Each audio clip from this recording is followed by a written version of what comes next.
Hello guys, मेरे YouTube channel सरल किताब में आपका स्वागत है।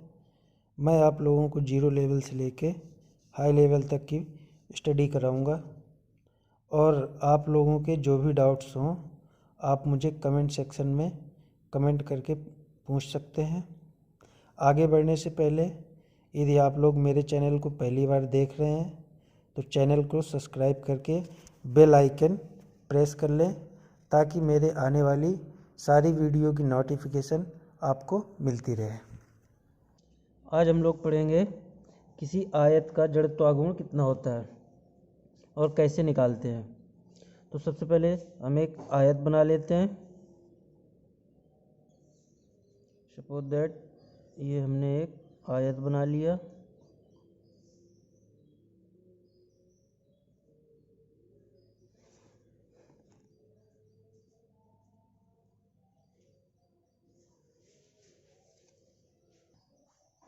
अब मान लेते हैं इस आयत का जो सीजी होगा कहाँ पे होगा, इधर पे। तो हम लोग एक लाइन ड्रॉ कर लेते हैं एक्सिस वाली, सीजी से होती हुई, जिसको हम लोग नाम दे देते हैं एक्स एक्स एक्सिस। ठीक है। अब हम लोग क्या करते हैं, इस आयत में हम लोग एक स्ट्रिप मान लेते हैं। स्ट्रिप का मतलब एक पट्टी। ये हम लोगों ने एक पट्टी मान ली। ये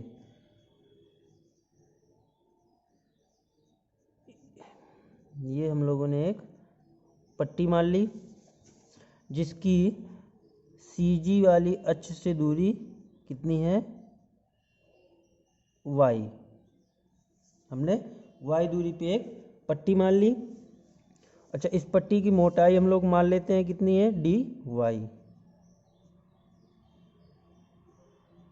इस पट्टी की मोटाई हमने मान ली dy है।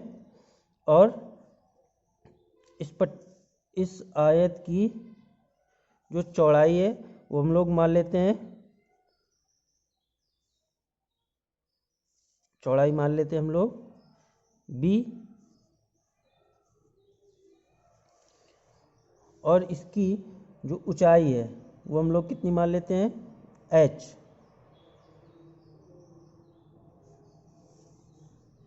इसकी ऊंचाई हम लोग h मान लेते हैं।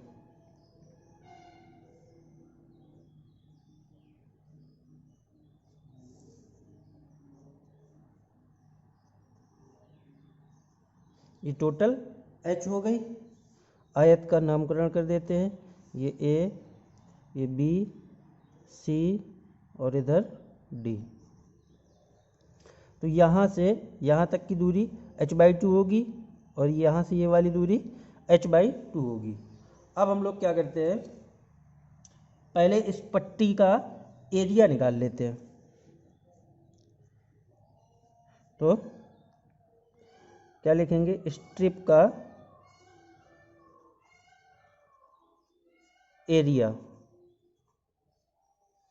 स्ट्रिप का एरिया हमारा कितना होगा, देखिए, लंबाई इंटू ये चौड़ाई या मोटाई कितनी है, लंबाई हमारी b और इंटू चौड़ाई कितनी है, मोटाई हमारे पास dy।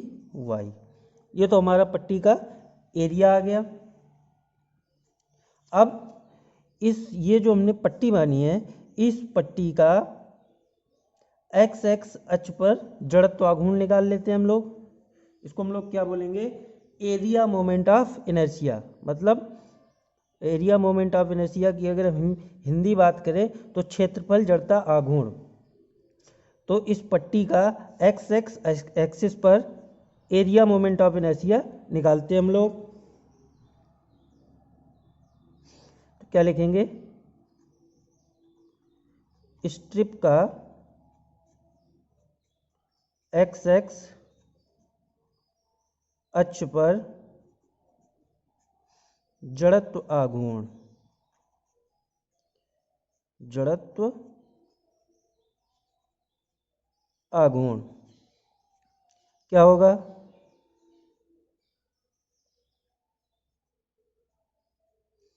आई एक्स एक्स किसका, स्ट्रिप का, बराबर। अच्छा, एरिया मोमेंट ऑफ इनर्शिया होता क्या है, किसी वस्तु का किसी अक्ष के परितः जड़त्वागुण उस पिंड का एरिया और उस पिंड की अक्ष से दूरी के वर्ग के गुणनफल के बराबर होता है। मतलब अगर हम इस स्ट्रिप का जड़त्वागुण इस अक्ष के सापेक्ष निकाल रहे हैं तो इसका क्या होगा, एरिया क्या आ जाएगा, स्ट्रिप का एरिया इंटू अक्ष से दूरी का वर्ग, अक्ष से दूरी का वर्ग। मतलब कितना हो जाएगा, स्ट्रिप का एरिया हम लोगों ने कितना निकाल लिया है, b into d y into अक्ष से ये स्ट्रिप की दूरी कितनी है, वाई, तो स्क्वायर हो जाएगा। तो ये हमारा कितना आ जाएगा, आई एक्स एक्स स्ट्रिप का, ये हमारा स्ट्रिप का जड़त्वागुण निकल आया। अब छोटी छोटी स्ट्रिप को मिला के, ये जो हमने छोटी छोटी स्ट्रिप मानी है, एक स्ट्रिप मानी है, तो छोटी छोटी स्ट्रिप को मिला दें तो पूरा आयत मिल जाएगा। मतलब जितना हमारा स्ट्रिप का मोमेंट ऑफ इनर्शिया है, अगर सारी स्ट्रिप का मोमेंट ऑफ इनर्शिया निकाल लें तो पूरे आयत का मोमेंट ऑफ इनर्शिया निकल आएगा। तो हम लोग क्या करेंगे, पूरे आयत का मोमेंट ऑफ इनर्शिया मतलब जड़त्व आघूर्ण, पूरे आयत का जड़त्व आघूर्ण क्या आ जाएगा, इस जो स्ट्रिप का मोमेंट ऑफ इनर्शिया निकाला है हम लोगों ने, इसका क्या करें, इंटीग्रेशन कर दें, और हम लोग जो लिमिट लगाएंगे तो इसका आयत का क्या करें, जड़त्व आघूर्ण निकालने के लिए इस स्ट्रिप के जड़त्व आघूर्ण का क्या कर दें, इंटीग्रेशन। तो जो हमारी लिमिट लगेंगी वो कहाँ से लगेगी, एक तो ये हमारी दूरी कितनी हो जाएगी, h/2, और ये दूरी भी हमारी कितनी हो जाएगी, h/2। तो हमारी जो पूरे आयत का मोमेंट ऑफ इनर्शिया निकलेगा क्या आ जाएगा, आई एक्स एक्स पूरे आयत का निकलेगा। इसका हम क्या कर दें, इंटीग्रेशन स्ट्रिप का, स्ट्रिप के मोमेंट ऑफ इनर्शिया का हम लोग इंटीग्रेशन कर दें और लिमिट लगा दें -h/2 से +h/2। तो इसका एरिया कितना है, b into d y into दूरी कितनी है, वाई स्क्वायर। हमने क्या किया, जो स्ट्रिप का मोमेंट ऑफ इनर्शिया था उसका हमने समाकलन कर दिया। इंटीग्रेशन करने से पूरे आयत का मोमेंट ऑफ इनर्शिया मिल जाएगा। अब हम लोग देखते हैं, यहाँ पे हमारा b कांस्टेंट है, b बाहर आ गया, क्या बचेगा, -h/2 से लिमिट प्लस का h/2 y square into d y. अब इसका हम लोग इंटीग्रेशन करेंगे तो कितना आ जाएगा, y³/3 लिमिट -h/2 से +h/2। इसको हम लोग और कैलकुलेट कर लेते हैं, b इंटू लिमिट खोल देते हैं, upper limit minus lower limit, तो y³ है, मतलब h³/2 का क्यूब करेंगे कितना आ जाएगा, 8 माइनस लोअर लिमिट हम जब करेंगे तो लोअर लिमिट हमारे पास माइनस है, तो माइनस का h³ डिवाइडेड बाई 8, और इन पूरे के बटे ये 3 हमारा बाहर हो जाएगा, तो ये हमारा कितना आ जाएगा,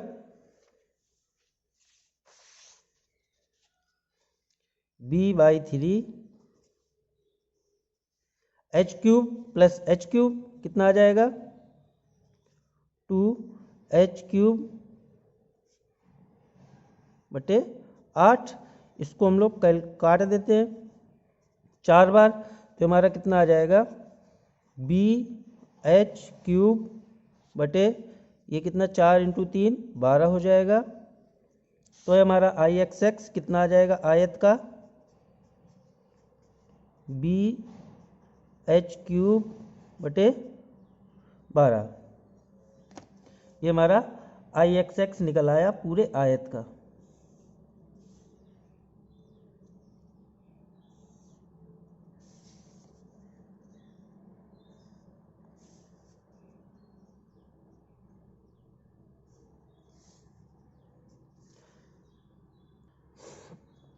अगर हम लोगों को आई वाई वाई निकालना हो तो क्या करेंगे, जिस तरीके से हमने एक्स एक्स एक्सिस के अबाउट स्टेप मानी है, अगर वाई एच पे निकालना होगा तो स्टेप को हम लोग ऐसे ऐसे मानेंगे, ऐसे ऐसे वाई एच पर। तो हमारा वाई एक्सिस पे जो मोमेंट ऑफ इनर्शिया आएगा वो कितना आएगा, I Y Y is equal to इतना ही आएगा, कितना, एच इंटू बी का क्यूब, एच इंटू बी का क्यूब बाई 12।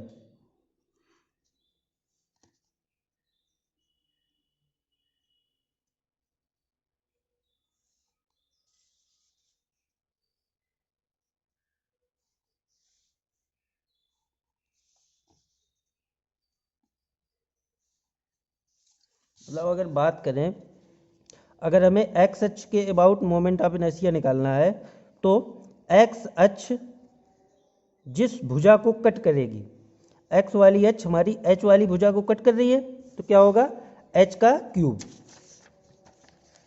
एच का क्यूब। अच्छा, वाई वाली अक्ष ऐसी जाएगी, वाई वाली अक्ष इस तरीके से जाएगी ऐसे, तो वाई वाली अक्ष हमें बी को कट करेगी, तो क्या आ जाएगा, एच इंटू बी का क्यूब बाई 12। तो जिस अक्ष पे मोमेंट ऑफ इनर्शिया निकालना हो और वो है अक्ष जिस भुजा को कट करे उसका क्यूब करते हैं, बाकी शेष भुजा का गुणनफल कर देते हैं, मल्टीप्लाई और बटे 12 कर देते हैं।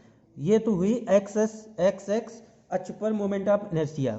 अब हमें अगर ए बी अक्ष पर मोमेंट ऑफ इनर्शिया निकालना हो तब क्या करेंगे, आई ए बी, अगर हमें आई ए बी निकालना हो तो देखेंगे एक अक्ष हमारी ये है, दूसरी अक्ष ये है। यहाँ पर हम क्या करेंगे, समांतर अक्ष की प्रमेय लगा सकते हैं, क्योंकि एक अक्ष ये जा रही है, दूसरी अक्ष हमारी यहाँ से ये जाएगी, तो ये दोनों अक्ष आपस में समांतर हैं, तो इस पर हम क्या करेंगे, समांतर अक्ष की प्रमेय लगा सकते हैं। समांतर अक्ष की प्रमेय क्या होती है, उस बॉडी का खुद की अक्ष पर जड़त्वाघूर्ण और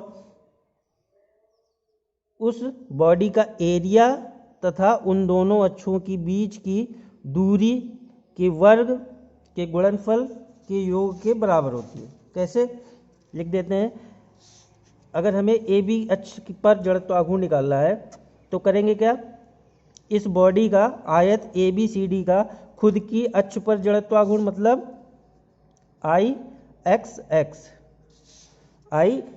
एक्स प्लस इस आयत का एरिया कितना आ जाएगा, बी इंटू एच, कितना आ जाएगा, बी इंटू एच, और दोनों अक्षों के बीच की दूरी देखिए यहाँ से ये h बाई 2 है, दोनों अक्षों के बीच की दूरी कितनी हो जाएगी, h बाई 2 का स्क्वायर, तो हमारे पास कितना आ जाएगा, h बाई 2 का स्क्वायर। बस इसको हम लोग कैलकुलेट कर लेते हैं, ये कितना आ जाएगा, b H cube by 12 plus B h into, इसको हम लोग क्या लिख देंगे, एच स्क्वायर बाई 4, ये हमारे पास कितना आ जाएगा, b H cube by 12 plus B H cube by 4। इसको हम लोग एलसीएम लेके कैलकुलेट कर लेते हैं। कितना है, I A B is equal to B H cube by 12 plus B H cube by 4। हम लोग 12 एलसीएम ले लेते हैं, यहाँ पे कितना आ जाएगा, बी एच क्यूब प्लस यहाँ हमारा 3 बार जाएगा तो कितना आ जाएगा, 3 बी एच क्यूब, ये हमारा 3 एक 4 हो जाएगा तो 4 बी एच क्यूब बाई 12, 4 से ये 12 कट जाएगा 3 बार, तो हमारा जो आई ए बी निकल के आएगा वो कितना आ जाएगा, b H cube divided by 3। तो ये हमारा जो जड़त्व आघूर्ण निकला आयत का, वो उसकी बेस अक्ष के अबाउट जड़त्व आघूर्ण था।